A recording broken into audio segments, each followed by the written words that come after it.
Dottore, lei ha toccato un tasto che certamente non riguarda il monaco.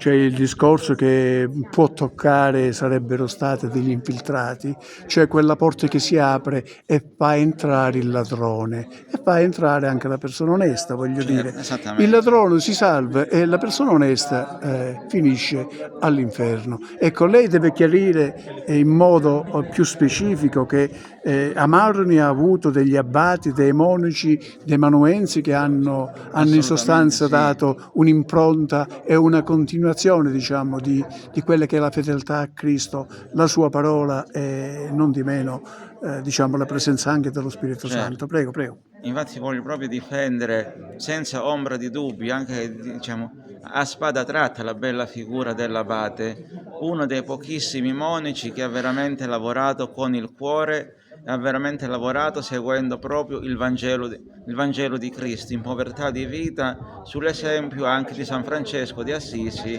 e del nostro glorioso San Luca di Melicucà.